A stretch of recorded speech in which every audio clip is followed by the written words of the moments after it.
I did a video here on the channel discussing why I don't think that Tony Khan is a good booker, discussing the problems that I had with AEW Dynamite for the past, few months. But the past couple of weeks, the show has improved. So I want to talk about some of these improvements. Now, I'm not going to sit here and be that guy who's like, oh, well, TK watched my video and decided to get better. No, I don't have that kind of an ego, dude. I highly doubt that he watched my video. Obviously, you never know, but I highly doubt it. But a lot of people in the business were criticizing him for the way he books Dynamite. And there's been some problems, going back to even before All Out. But really, it started after All Out. And obviously, the dude, I'm going to give him a break on this one. He had a lot going on with the Brawl Out situation with Punk, and obviously the football team, the Jacksonville Jaguars. So I'm going to give him the benefit of the doubt and say he was probably super busy with, dealing with his other ventures, that maybe he put wrestling on the back burner, which makes me wonder if maybe it's a good idea to maybe for 4 or 5 months out of the year, have Khan hire somebody else to book the television, like a Jeff Jarrett, sort of like what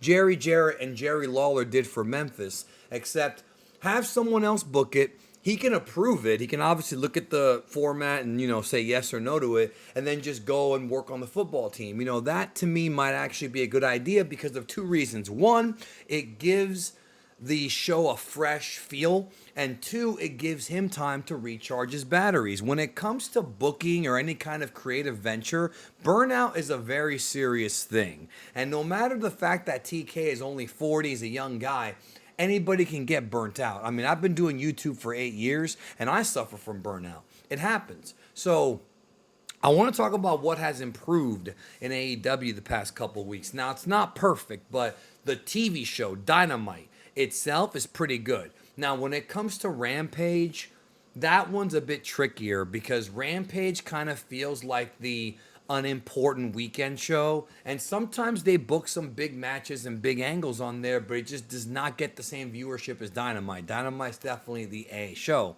What he's done is he's focused a lot more on making the show a bit more unpredictable and on angles. A couple of weeks ago, the MJF segment that opened the show with Jungle Boy and Darby and Sammy, that was decent. That was a good, the heel got the cake in the face, classic wrestling. That was good. There were still some good matches on the show, but there were a lot of promos. That heel stable with Ruby Riott and them, they were there. And the thing about wrestling television, right, versus like house shows and pay-per-views, is that you want to have your house shows and your pay-per-views have a lot of the wrestling. You want to have more in-ring wrestling on your house shows and pay-per-views, unless your structure is like New Japan. New Japan has a weekly show that they tape sometimes in California, and sometimes they show matches from Japan, but for the most part, the core of New Japan runs shows every few weeks. It's not like it's a weekly 2-hour show like WWE, with SmackDown, of course 3 hours for Raw. It's been that way for years. And of course Dynamite. When you're booking a weekly wrestling show, you have to really focus on angles. You have to focus on angles and promos and really try to get these storylines over. Good wrestling matches sell to a very small part of the audience, the internet crowd, the dirt sheet crowd, the Meltzer crowd, whatever you want to call them. And I have been a part of these crowds, and I like good wrestling. But it's not the foundation of a good television show. The TV show should be done to have the storylines play out so that the audience wants to buy the pay-per-views. You want people to see your pay-per-view matches, so you use the TV to build it up. You want people to see, will MJF retain the title? Will Kenny Omega defeat so-and-so? Like, that's why you want to see the pay-per-views. Will this person get revenge for this? You have to use your TV to sell the stories. Now, way back in the day, in the 70s and 80s, prior to pay-per-view, you had the TV shows sell the house shows, which is why you had like local promos for local markets. And the house shows is really where you got like match, and you really had that kind of structure. TV was usually squash matches with promos and angles. Now, I'm not saying that Dynamite needs to have a bunch of squash matches, even though they do have them, but they cleverly mask them as being competitive. It's still, most matches on Dynamite, you know who's going to win. And that's not always a bad thing, but sometimes it can be depending on where it's being positioned.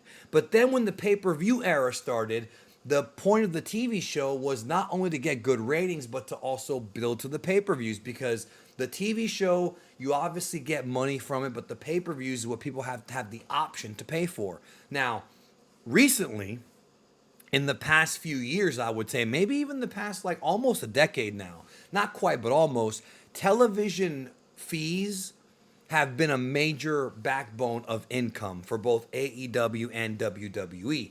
WWE getting that deal with SmackDown on Fox was major for their income.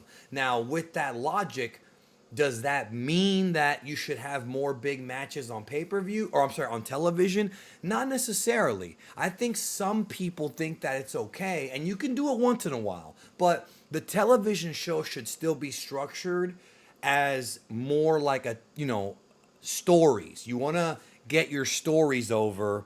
You want to plant seeds for the future. You want it to come off more like a, not episodic, like a serialized. And I know Raw is the longest weekly episodic, blah, blah, blah. But wrestling works better when it's serialized storytelling where you have chapter one of a story on week one, chapter 2, 3, and so on and so forth until we get to the end of the book, which is, of course, the pay-per-view. But sometimes it's not that way. Sometimes the pay-per-view matches are only the beginning. Look at the Hangman Page and Moxley angle. Now, I like where they're going with this. It started from the match they had last year and that accidental knockout of Hangman to Hangman comes back. He defeats Moxley at Revolution. Now we've got the Blackpool Combat Club, which they really got to change the name of that group, man. Now that Regal's gone, change the name of the group. We've got them feuding with Hangman, but also feuding with the Elite. And I like how one of the things that Khan has done successfully is that for the past 2 years, Dynamite has ended with a cliffhanger. And that's the right way to do a wrestling TV show. You want to have cliffhangers at the end of the shows because it makes the audience want to tune in to either Rampage or Dynamite the next week. This past week's episode, Hangman came out to save Kenny from the Blackpool Combat Club, and then Don Callis pretended like Hangman hit him to fool Kenny. Now, this could be a pretty cool storyline, or it could be something pretty stupid, considering that all Kenny has to do is watch the TV show, like watch the show that just aired when he gets home and find out what really happened. But wrestling sometimes doesn't do things like that. It just depends on what their idea is. Either way, as somebody who liked the Omega Hangman tag team, I am intrigued to see where this story goes. The Blackpool Combat Club went heel. They beat down the Young Bucks, hospitalized them. That was good stuff. The show opening with the ambulance, that is good stuff. You want to make your TV show more unpredictable. The pay-per-views is like the last act of a movie. The pay-per-views is like I guess the way to do it is the capstone. You have your pyramid, then you have the capstone at the top, which is the resolution of the stories, or at least the next chapter. Television should be focused on angles and on getting the fans to care about your characters. You got to use TV, the largest audience, to get people to care about your wrestlers, to care about what happens. And unfortunately, in this modern era of wrestling, and this is not Tony Khan's fault, I would say it's actually more Vince McMahon's fault for what he's done for the past decade. A lot of people just don't care about characters anymore. But to WWE's credit, Sami Zayn and Cody Rhodes are insanely over, as are the Bloodline. So that's an example right there of a story that had week-to-week build. You had different twists and turns. And even though most of us who have been watching wrestling for a long time knew it was going to end up being Sami and KO against the Usos, we knew that. I mean, I knew that. Back in September, I tweeted about it. It's still a story that even if you know the outcome, even if you know the hero's going to win, you still want to see how we get there. The journey is what's important sometimes. And I like that WWE's done a phenomenal job with that Bloodline story. And AEW, so far, 2 weeks in a row, is building up serious interest for Double or Nothing, which I have tickets to go to. I will be at Double or Nothing. I'm really excited to be in Vegas. I'm staying at the Mandalay. and it's going to be awesome.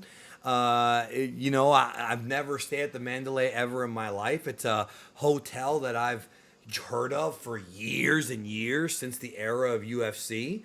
Since I started watching a lot of UFC, they ran tons of shows there, and I get to stay there, and it's going to be a good time. But I did want to praise AEW. It is improving. I hope that TK remembers that. I know he likes to book a lot of wrestling matches, but it's better to spread those out for the next 8 weeks. You know what I mean? Than cram a show with just match, because it just tires the audience out. You want to give them little breaks like angles and things like that and build up your characters. Anyways, I hope you enjoyed this video. I like talking about the intricacies of wrestling. I've been watching this since 1989, and I'm pretty well versed in it. It's not even ego. Like, I've had people in the business tell me I know what I'm talking about, and that matters a lot. So hopefully AEW will continue to be good, and WWE has been good. And as a wrestling fan, all we want is both companies to be good. The tribalism in the wrestling community is crap. I might do a video about it. Oh, AEW is great. WWE sucks. Oh, WWE sucks. And it's just like, dude, just enjoy good wrestling. AEW, WWE, New Japan, GCW, whatever you like. I like wrestling as long as it's good, no matter who's behind it. Take care, and I'll see y'all in the next video.